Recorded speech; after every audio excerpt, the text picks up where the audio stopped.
Assalamualaikum warahmatullahi wabarakatuh. Jumpa lagi Sobat Dhamma dimanapun berada.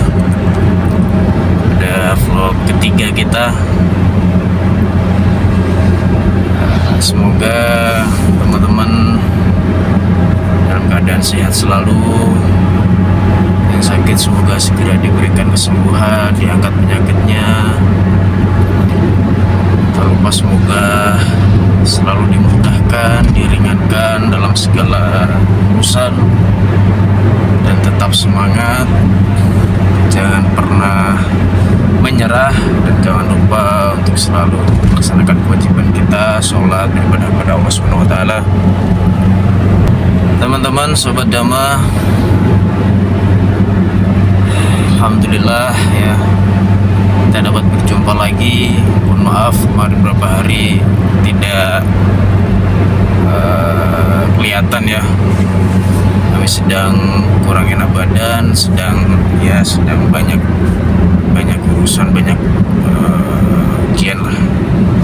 Dan hari ini insya Allah kita akan diskusi lagi, bahas suatu hal yang semoga bermanfaat untuk kita semua, menjadikan kita lebih sadar atas segala ketetapan, ketentuan, takdir Allah SWT kepada kita. Ya teman-teman, hari ini masih sama, ini saya sedang perjalanan berangkat kerja. Ini masih di tengah hutan.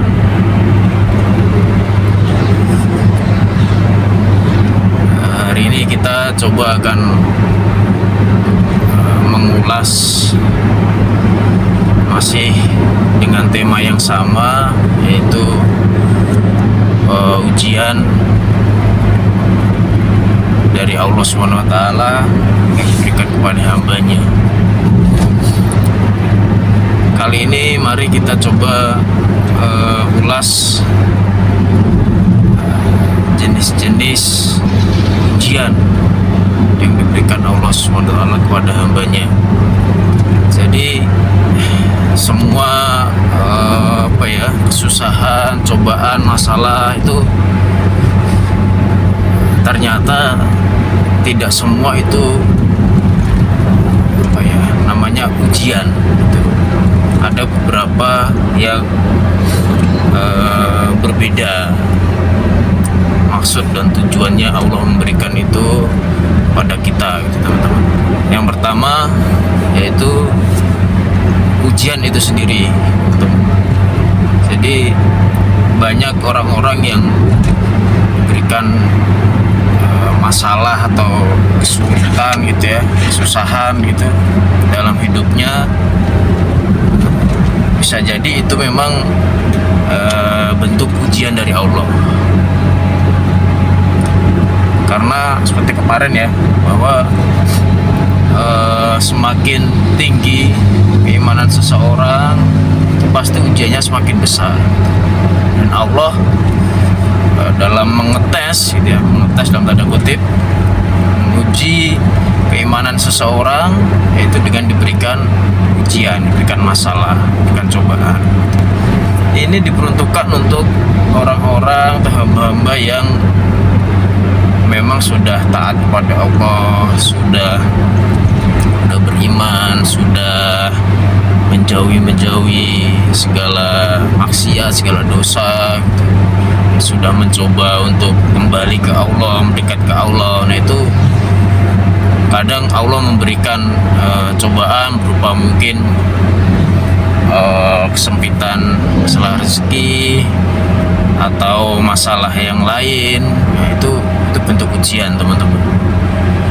Ujian untuk dilihat apakah hamba yang satu ini setelah dikasih ujian seperti ini, keimanannya akan tetap iman pada Allah, apakah akan tetap pasrah kepada Allah, menyerahkan semuanya kepada Allah, atau sebaliknya, atau imannya akan goyah, imannya akan runtuh gitu ya.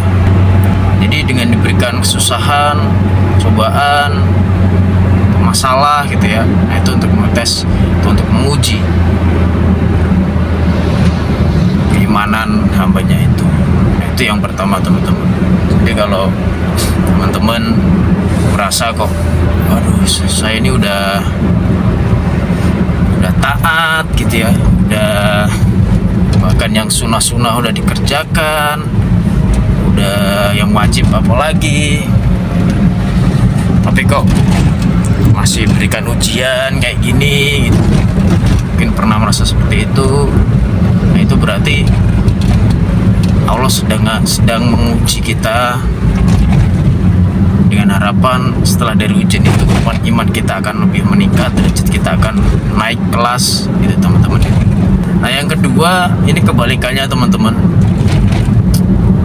Jadi Allah memberikan masalah, cobaan atau kesusahan kepada hambanya ini yang kedua sebagai bentuk teguran atau azab yang di DP atau dibayar di muka lah ya, selama kita di dunia ini udah diberikan itu. Tujuannya ya tadi untuk di akhirat semoga kita sudah semakin diringankan. Ini naudzubillah min zalik ya teman-teman, jangan sampai kita termasuk yang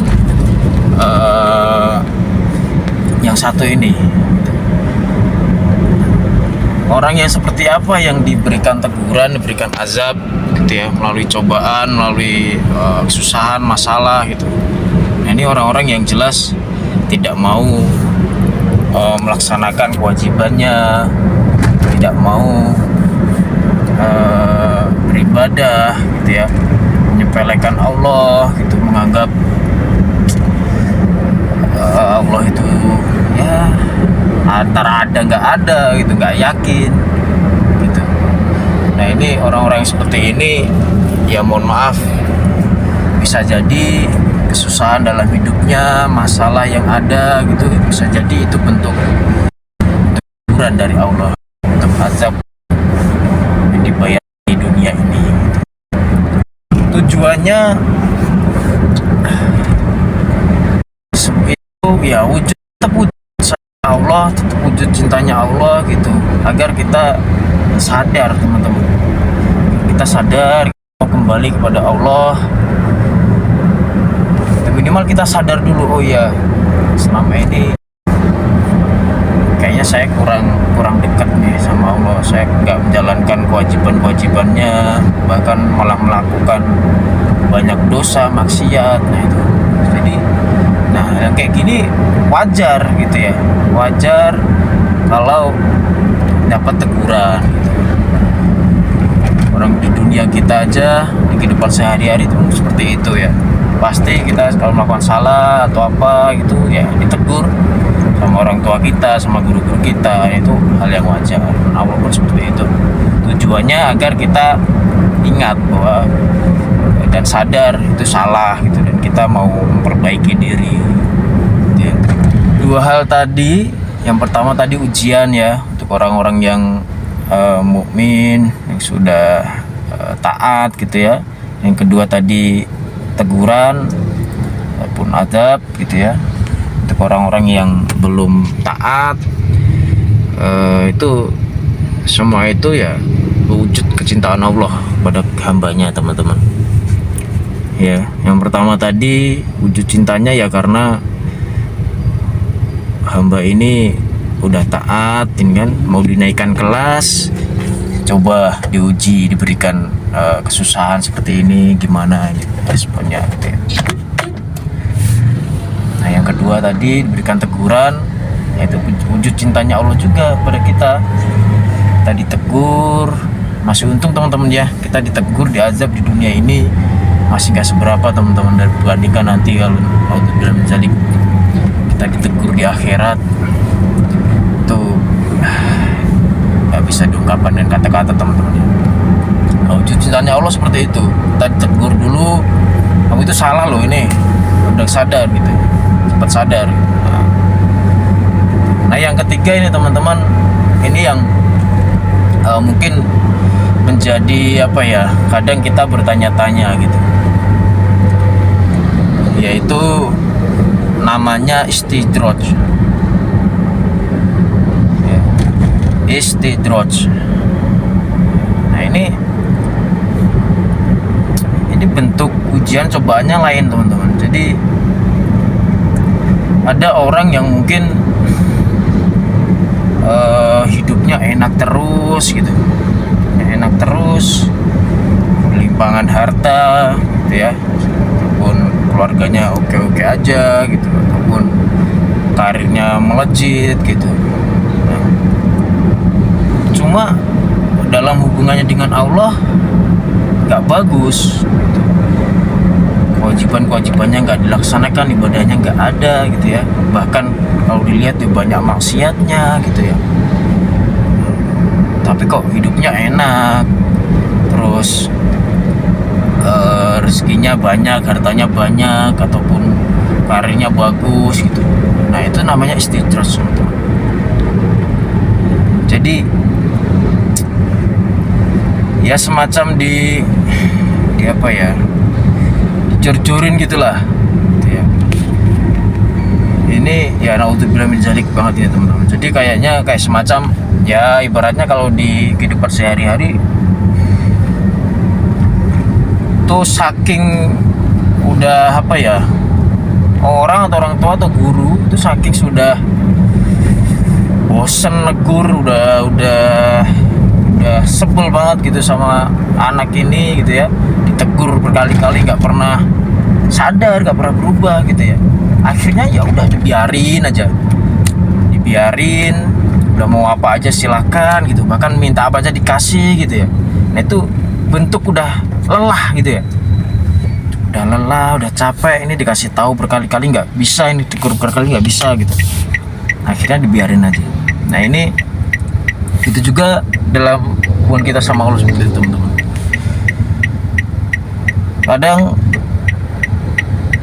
kita pertama mungkin diuji dulu gitu ya, diuji, kita udah mulai taat, kita diuji,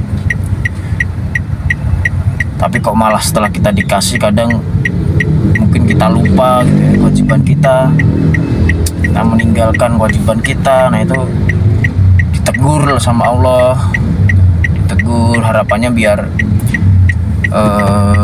balik gitu ya, harus sadar lagi gitu. Nah setelah ditegur mungkin kita sudah kembali, kita sudah mulai melaksanakan kewajiban-kewajiban kita gitu ya, lalu Allah mungkin sudah berubah takdir, kita sudah diberikan kemudahan, keenakan gitu ya, harta yang banyak gitu. Nah kok di akhir setelah kita dikasih kayak gitu kita lupa lagi, berulang seperti itu terus sampai Allah dalam tanda kutip udahlah, orang ini kasih terus, itu dikasih terus, kayaknya tuh enak gitu, pengen apa itu selalu ada gitu. Nah ini kayak bom waktu teman-teman. Kalau sampai nggak sadar sampai akhir hayat ya, nanti siap-siap nanti di akhirat bakal menerima hukumannya.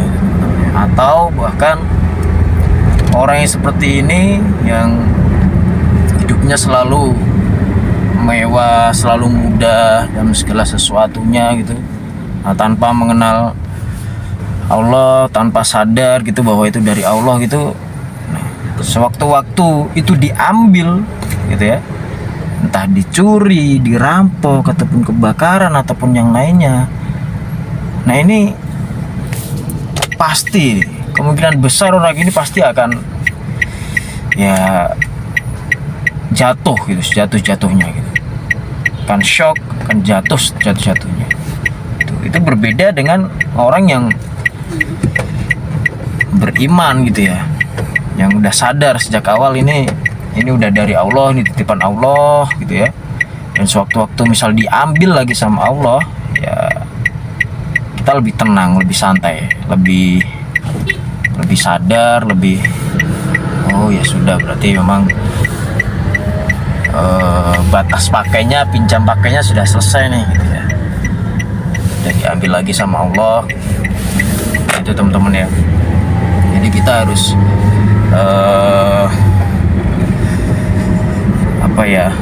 belajar merenungi lah kira-kira kesusahan, masalah yang sedang kita hadapi ini masuk yang kategori yang mana tadi dari 3 tadi. Ini ujian buat kita menaikkan keimanan derajat kita, atau ini sebuah teguran bisa jadi. Dan selama ini kita masih ogah-ogahan dalam sholat, dalam ibadah yang lain gitu ya, kita masih bolong-bolong, ini bisa jadi teguran teman-teman. Atau mungkin kita nggak pernah lakuin sunnah-sunnahnya gitu ya, ini teguran agar kita lebih baik lagi, kembali lagi gitu.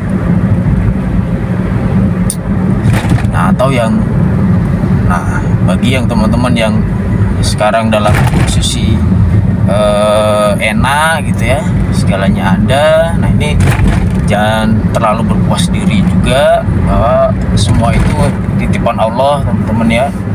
Dan kita harus sadar juga gitu, kita harus tetap melaksanakan kewajiban kita. Jangan sampai kita masuk di yang nomor 3 tadi, bisa jadi jangan-jangan itu istidraj dari Allah gitu ya. Saya ini nggak pernah ini kok dapat banyak kayak gini, ya itu bisa jadi istidraj dari Allah, dan itu sangat bahaya teman-teman ya kalau sampai kita nggak sadar. Ya semoga kita selalu dilindungi Allah teman-teman, selalu dimudahkan segala urusan kita, mudahkan segala ujian cobaan kita, dan diringankan. Saya selalu berdoa itu, selalu mohon semoga diberikan kekuatan, ketabahan, dan iman.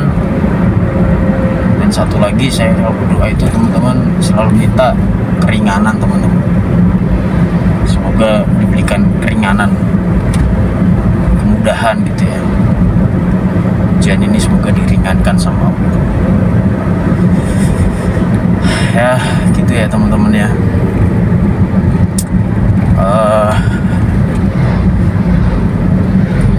Saya pribadi sedang ada masalah juga teman-teman,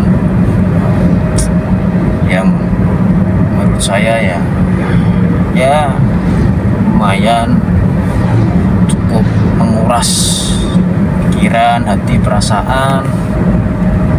Kadang saya juga mikir, ini masuk yang mana ya Allah gitu ya. Apakah ini saya sedang ditegur atau saya sedang diuji? Gak ada yang tahu teman-teman. Nah itu hanya Allah yang tahu, dan kita diharapkan ya pokoknya sadar saja bahwa semua pasti dari Allah. Yang kita tetap diminta untuk meningkatkan keimanan kita, ibadah kita gitu teman-teman. Oke, mungkin itu aja teman-teman. Selamat pagi ya, selalu semangat, jangan lupa selalu ingat, selalu sadar, dan selalu bahagia teman-teman. Dimanapun kondisinya harus selalu bahagia. Yang punya anak istri, ingat selalu ada anak istri di belakang kita di rumah yang sedang menunggu kita gitu ya. Yang punya orang tua, masih punya orang tua, kita masih punya kewajiban untuk menjaga mereka, untuk membahagiakan mereka teman-teman. Oke, sampai jumpa lagi di vlog yang selanjutnya. Nanti insya Allah nanti ini sore nanti kita akan upload teman-teman ya. Oke, terima kasih. Selamat pagi, jangan lupa selalu bahagia, dan jangan lupa untuk tetap melaksanakan kewajiban kita, terutama sholat. Assalamualaikum warahmatullahi wabarakatuh.